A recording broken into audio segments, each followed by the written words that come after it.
A single food so powerful it could sustain a person for weeks on nothing but a fistful per day. So valuable that controlling its supply nearly sparked a full-scale war. So perfectly engineered that Arctic explorers 100 years later would stake their lives on it in the most hostile environment on Earth. This food could last decades without refrigeration, deliver more energy than any ration known to man, and required nothing but dried meat and animal fat to make. In 1814, a colonial governor tried to control who could trade it. The result? 22 dead in 15 minutes, a continent-wide conflict, and the birth of a nation. The food was pemmican. The villain wasn't greed or hunger. It was the machinery of empire trying to own what belonged to the land and the people who knew it best. This is where abundance meets control, and where a survival food became the spark of rebellion. Pemmican doesn't look like much, a dark, dense block. Rough to the touch, faintly sweet if berries were added, otherwise rich with the scent of rendered fat. But in your hand, you're holding something revolutionary. 5 pounds of bison meat, dried under the prairie sun until brittle. Pounded into powder with stones and wooden mallets, mixed with an equal weight of rendered tallow, melted and poured over the meat until every fiber is saturated. Sometimes Saskatoon berries or cranberries, dried and crushed, folded into the mixture. The Cree called it pemmican, manufactured grease, a technology perfected over centuries. The numbers tell the story. 1 pound of finished pemmican contains the nutrition of 5 pounds of fresh meat. A 90-pound bag, called a taureau, held the concentrated energy of an entire bison. Packed into rawhide pouches, sealed with more tallow, it became virtually indestructible. Room temperature? 1 to 5 years, no question. Cool storage? A decade, easily. There are documented cases of pemmican stored in cellars being consumed after 50 years.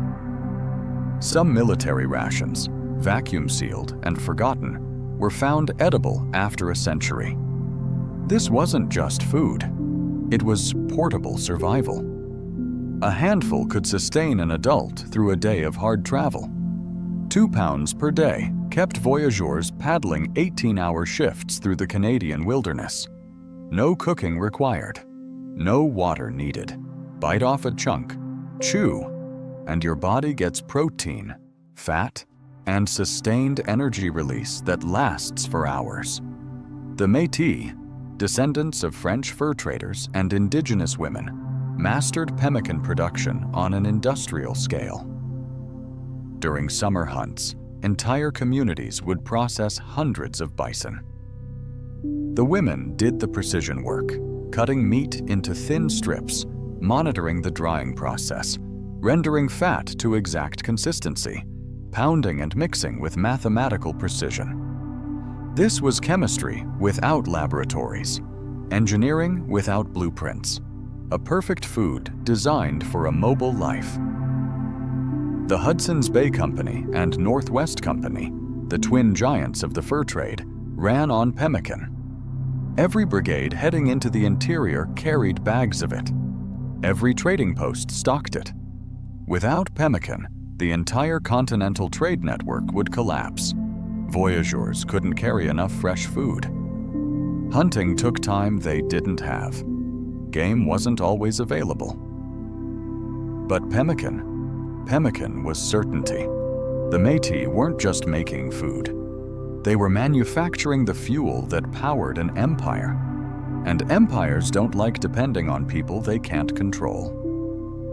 The Red River area, where the Red and Assiniboine rivers meet in what's now Manitoba, was Métis territory by the early 1800s.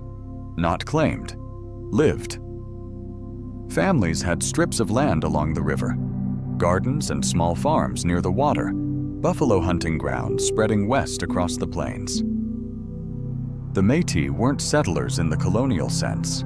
They were a new people, born from two worlds, fluent in both. French, English, Cree, Ojibwe. They spoke all of them. They moved between indigenous kinship networks and European trade systems with practiced ease.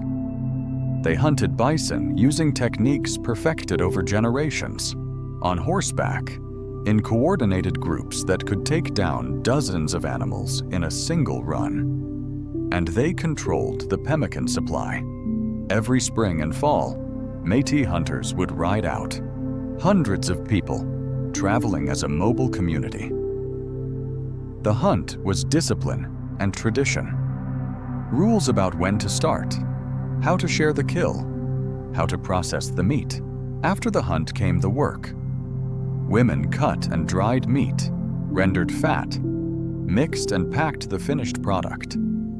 By the end of summer, thousands of bags of pemmican sat ready for transport. The Northwest Company, headquartered in Montreal, needed this food desperately. Their canoe brigades traveled thousands of miles into Athabasca and beyond. The Métis supplied them. It was trade, but also alliance. The Nor'westers, as they were called, respected Métis autonomy. They paid fair prices. They didn't try to dictate terms. Then came the Hudson's Bay Company's new plan. Thomas Douglas, the 5th Earl of Selkirk, had bought enough shares in the company to control huge tracts of land. In 1811, he established the Red River Colony. Scottish and Irish settlers brought across the ocean with promises of farmland. The problem? The land wasn't empty. The Métis were already there. Selkirk's governor, Miles Macdonell, arrived in 1812. By 1814, the colony was struggling. Food shortages, harsh winters, settlers unprepared for the climate. Macdonell looked at the Métis, saw bags of pemmican being sold to the Northwest Company, and made a decision that would change everything. On January 8, 1814, he issued the Pemmican Proclamation. The decree banned the export of pemmican from the Red River District for 1 year. All provisions were to be kept for the colony. Penalties for violation were severe. The Métis response was immediate. Who was this governor to tell them where they could sell food they made from animals they hunted on land they lived on? Cuthbert Grant, a young Métis leader and clerk with the Northwest Company, publicly disregarded the proclamation. The pemmican trade continued. This wasn't just about food. It was about sovereignty, about who had the right to control resources on indigenous land. The Métis saw themselves as a new nation, free people. The proclamation was a direct attack on their way of life. Tensions simmered through 1815. There were confrontations, stolen horses, shots fired between Métis and settlers. The Northwest Company, seeing their supply line threatened, backed the Métis. The Hudson's Bay Company dug in, seizing pemmican shipments, destroying rival trading posts. In March 1816, HBC men captured and demolished Fort Gibraltar, the Northwest Company's post at the Forks. Retaliation was inevitable. June 19, 1816, Cuthbert Grant led a party of about 60 Métis and allied Indigenous freighters toward Lake Winnipeg. They had reclaimed bags of pemmican seized by HBC earlier. The plan was simple. Deliver the supplies to Northwest Company brigades. Avoid the colony. Keep moving. They rode in 2 groups, one on each side of the Red River, trying to pass west of the settlement. Around 5 in the afternoon, HBC lookouts spotted the second group. Robert Semple, the new governor who'd replaced Macdonell, made a choice. He gathered 26 to 28 men, mostly HBC employees and a few settlers, armed them, and marched out on foot to confront the mounted Métis at a place called 7 Oaks. The Métis called it la grenouillère, the frog plain. Neither side wanted a massacre. Both expected a confrontation. Semple and his men approached. The Métis, on horseback, outnumbering the HBC group nearly 3-1, formed a line. François Firmin Boucher rode forward to parley with Semple. Words were exchanged. Angry words. Semple tried to seize Boucher's horse. Someone fired a shot. Historical investigations later concluded it was likely one of Semple's men. Then everything exploded. The Métis were expert marksmen. Most of Semple's party were not soldiers. The fight lasted 15 minutes. When the gunfire stopped, Governor Semple lay dead. 20 of his men were killed. On the Métis side, one casualty, 16-year-old Joseph Letendre. The disparity wasn't murder. It was the result of experienced plains fighters on horseback facing inexperienced men on foot in open ground. But the aftermath was brutal. The remaining HBC men surrendered. The Métis took Fort Douglas the next day. Most of the settlers fled the colony within a week, fearing another attack. Lord Selkirk, hearing the news months later, led a force of 90 discharged soldiers to Fort William, the Northwest Company's headquarters, and seized it. The conflict, later called the Pemmican War, dragged both companies to the edge of bankruptcy. In 1821, they merged under the Hudson's Bay Company name. But something else had happened. The Métis had fought for their rights and won. The Métis flag, a blue field with a white infinity symbol, flew at Seven Oaks. A song was written, La Chanson de la Grenouillère, celebrating the victory. They had asserted themselves as La Nouvelle Nation, the new nation. And it started over pemmican. Right now, as industrial agriculture strains under climate change and global supply chains face disruption after disruption, one of humanity's oldest survival foods sits quietly in the background, waiting. Pemmican represents something dangerous to systems built on dependence. It's food you can make yourself.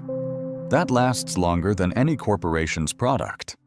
That requires no middleman, no distributor, no government approval. Just knowledge, effort, and resources anyone with access to meat and fat can obtain. The Pemmican Proclamation failed because you can't control people who can feed themselves. The Métis proved that. And every time someone today learns to make pemmican, renders their own fat, and stores away pounds of self-sufficient nutrition, they're continuing that legacy. The question is whether we're willing to remember what our ancestors knew. That food sovereignty isn't a trend, it's survival. That the best technologies aren't always the newest. Sometimes they're the ones we forgot. If control over a simple survival food could nearly start a war, what does that tell you about who benefits when you can't feed yourself? And what happens when you learn you can?